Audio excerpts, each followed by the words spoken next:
Hello everyone, welcome to the OCD recovery history video based on Howard Hughes. Before I go any farther, I just want to say that if you could subscribe to this channel, that would be awesome. Click down below, you'll learn a lot about OCD, people's experiences. I'm doing some more history and data videos, and it's just a great resource, a free resource for people who might not be able to afford help to get care right now in other countries, and there's a lot of great stuff. So, Howard Hughes. Most of you know the film The Aviator, which came out in 2004, which I will talk about, produced by Martin Scorsese, great director, and depicted by Leonardo DiCaprio, amazing actor. That really gives you a breakdown of what OCD is like when you're suffering in a chronic format from contamination OCD, which was his main fear. And remember, at the time, the OCD treatment was zero. You know, the foundations for OCD, the international foundations, were not found until the mid-late 80s. So this was a problem at the time. And he also had the money to keep his compulsions going, which we will talk about. Now, I think it is important for a few minutes to talk about OCD for people who don't maybe know what OCD is. So, obsessive compulsive disorder, filled with intrusive thoughts or images or sensations, and then you perform these rituals or mental compulsions to bring the anxiety down, and you get caught in a loop. Statistically speaking, when I was researching this, which real quick are soft markers, everything I'm going to talk about came from 10 to 12 different sources, and they aren't directly hard evidence, as we would say. It's more accountability, employee factors, mother accounts, and stuff like that. And that really goes to show you the difference between maybe a soft marker and a hard marker in a peer-reviewed data, maybe for the American Cardiac Association. Both have validity, but they're different. So they say that 1 in 50 or 1 in 100 people have the OCD gene. Now, as we know, that gene is not fully expressed. So yes, OCD more than likely is a genetic component that is fully expressed through environmental factors and so forth. So Howard Hughes. 1905 to 1976, lived to about 71, average age around that time. You know, 1900s, the average life expectancy was 48. Now it's about 78, 79, so forth. American business magnate, investor, pilot, film director, a lot of things. One of the richest men, some accounts say the richest man on earth at the time. I think I found that his equivalent evaluation today would be about $6.76 billion, and he was worth $1.6 billion in, say, 1960, which is absolutely insane when you look at the cost of things in life. So let's start in his early life. So childhood. Born in Houston, Texas, December 24th. Accounts say he was very isolated. He had no friends. He was very concerned with his health, overly concerned. And we're going to talk about potentially where this came from. His mother, which we will talk about, very concerned with polio at the time, had him sleep in his room, might have suffered from paralysis, psychological paralysis for a few months. And then his father, so Hughes Sr., he had some rough times, spending fortunes, gaining fortunes, but what happened was, he actually, in his lifetime, he founded the Texas Oil Fuel Company, which is the forerunner to Texaco. So that gives you an example. So his family, Howard Hughes and his father, very successful business people. You could tell, just throughout what they accomplished in their life. So his mother, I'm going to move to the other side, serious hypochondriac, they said. So as you know, hypochondria, very concerned with their health.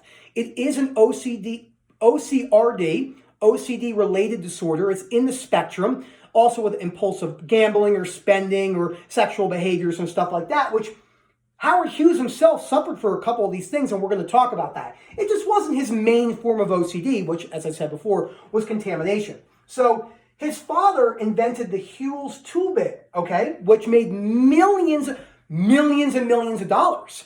And this was actually the first tool bit that could go through granite. Very unique at the time. So what happens when you make millions and millions of dollars 80 to 90 years ago? So it's pretty crazy. His father reportedly spent tons of money to put him in these academia programs that he didn't have the grades to get into, which could be problematic for irrational beliefs down the road. Can't account for that. We can only speculate.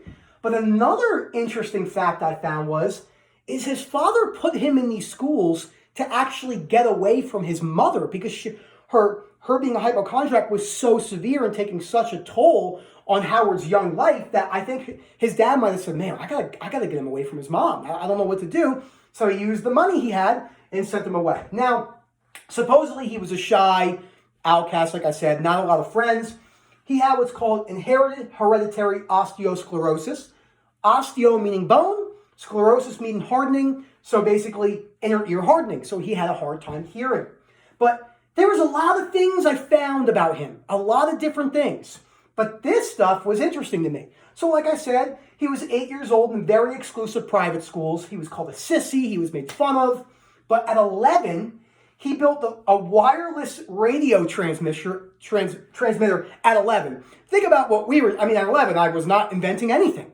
And at 12, he invented the first motorized bicycle. So he had some potential. Before we go any farther, it's very important to talk about this. I think it's very serious. OCD itself has absolutely no benefits. It's a severe disorder, very severe disorder when not treated properly. The journey itself has the benefits that I can't even explain to you. I've learned so much. But a lot of people say that his OCD was why he was so successful. Absolutely not true. Absolutely not true. That's like saying cancer is beneficial.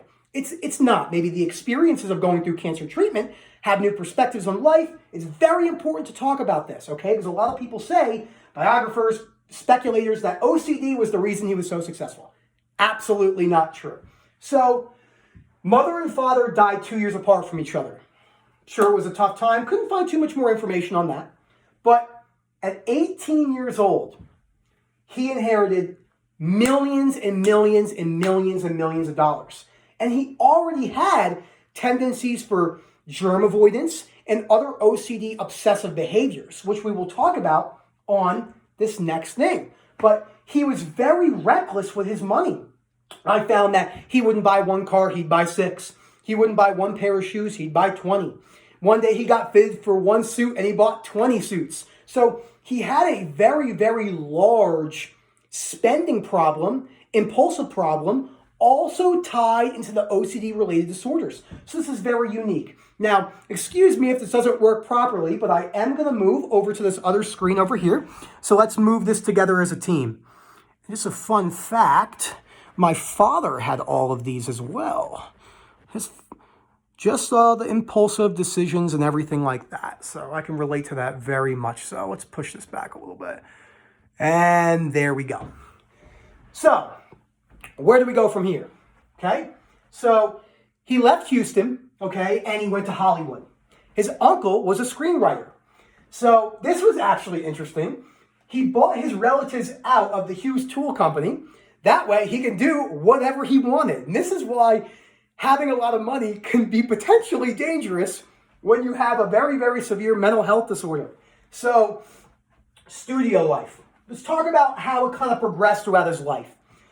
Very, very obsessed with making films. One thing I've noticed about Howard Hughes is he is extremely obsessive with every single thing he does in his life, which is potentially problematic because this just feeds into the behavior. And like I said, at the time, there was no treatment. They just thought some of these people, well, in the 60s and 70s, we're still in the psychoanalytic stuff based on Sigmund Freud, looking into the past. The past is the reason why you are today.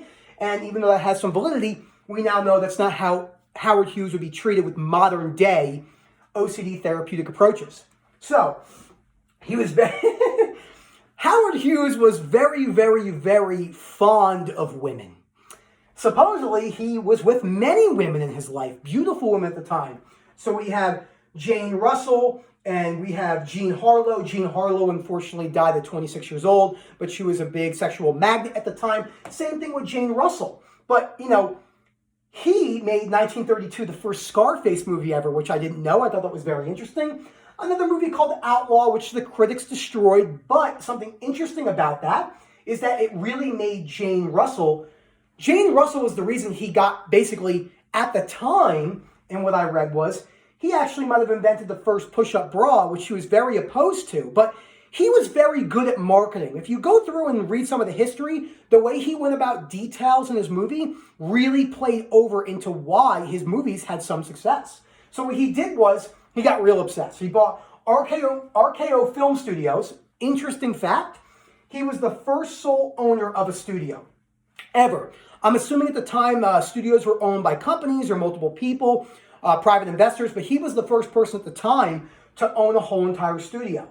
And that obsession basically faded one day, from what I found. And in 1955, he started to focus on aviation. Let's move over here.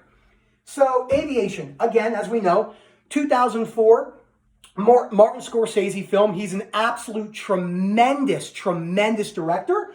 Leonardo DiCaprio depicted the film.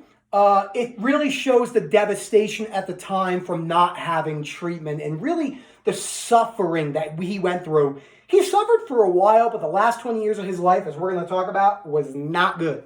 So the Hughes Aircraft Company, which actually, fun fact, became a military contractor company.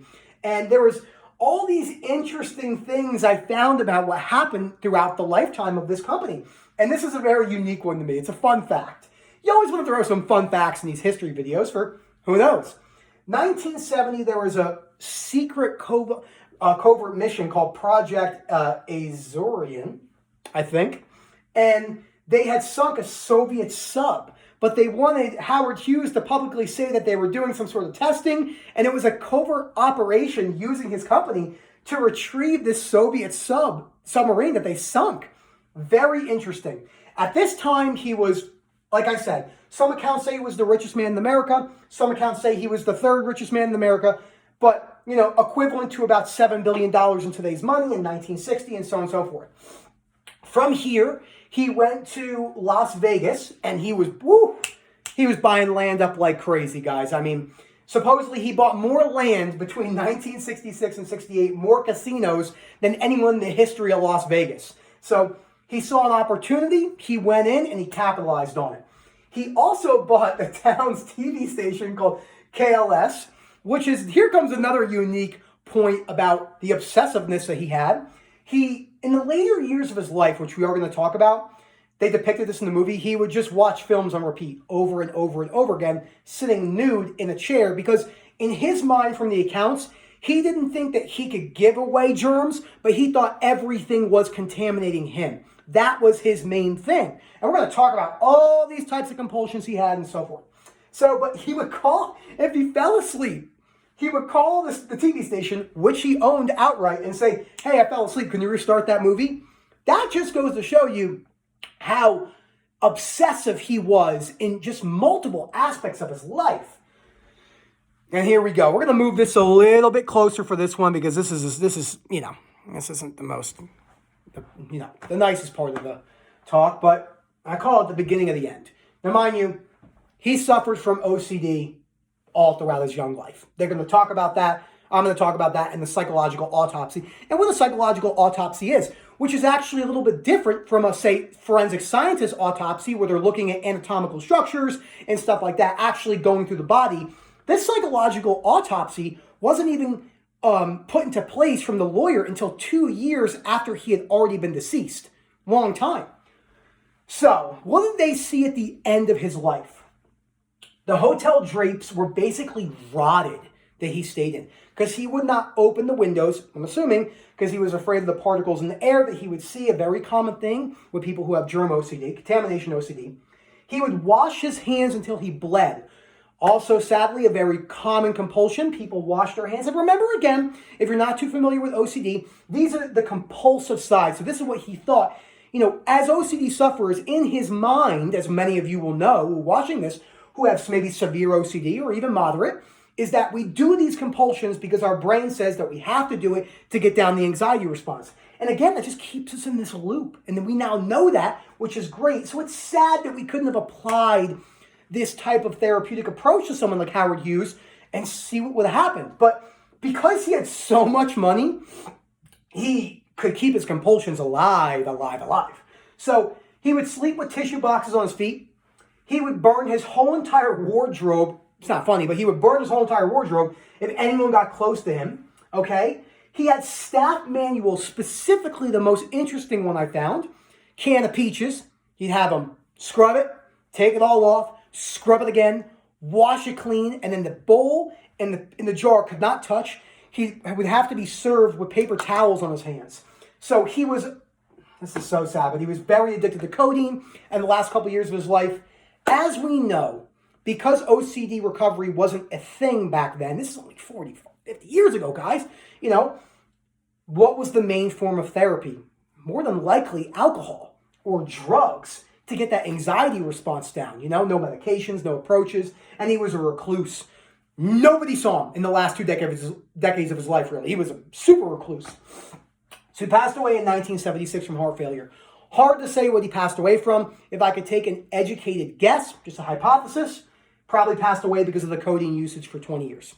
It's very, very, very, very detrimental on your physiology, especially your cardiac physiology. Cardiac is heart. So he died, 1976, 71. Raymond Fowler, PhD, he was the head of, I can't remember what program, but he was the head of a psychological department.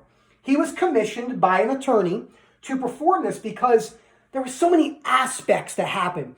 He died with no will, but he gave all of his money, which created the Howard Hughes Medical Institute, which is still one of the biggest medical institutes today, which is absolutely amazing that that money went to something like that. It's just, life is very interesting. I get real excited about this if you haven't noticed.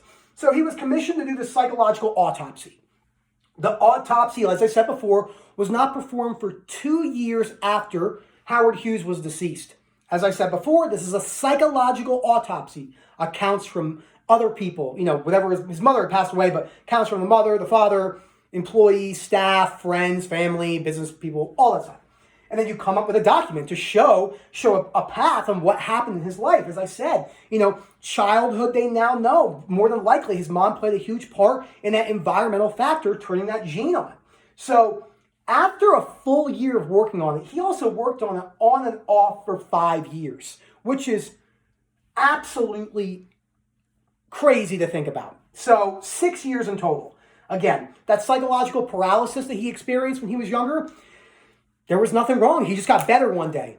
Most people who are paralyzed, I can tell you, don't get better if there's an anatomical or physiological reason for the paralysis. Paralysis means paralyzed. So he didn't walk for like months. And now they know more than likely it was the fear. That goes to show you what the fear can do. Now I'm going to pick this up and we're going to talk a little bit. So what we learned from Howard Hughes in this is that Howard Hughes was one of the most successful men at the time. He invented many things that are still used today. He had a very severe life with OCD. It's important to talk about, as I said before, OCD itself has absolutely no benefits, zero whatsoever. And there's there's videos out there, benefits zero, absolutely none. It really ruined Howard Hughes' life, and it was a tragedy because there was no treatment at the time, and he went through this extremely extreme, tough area of his life. He had no treatment. He was a recluse. As I said before, he was addicted to codeine, 20 years. He didn't leave. Look at the compulsions he had. If he would have been treated today, it might have been different. So overall, the research behind this was a very insane learning experience. I hope you guys enjoyed this video very much. I enjoyed it very much. I love presenting stuff like this. Thank you so much, guys. Video coming soon about Nikola Tesla, who also suffered from severe OCD, magical thinking OCD, which we will talk about. So thank you so much, guys. Have a great day.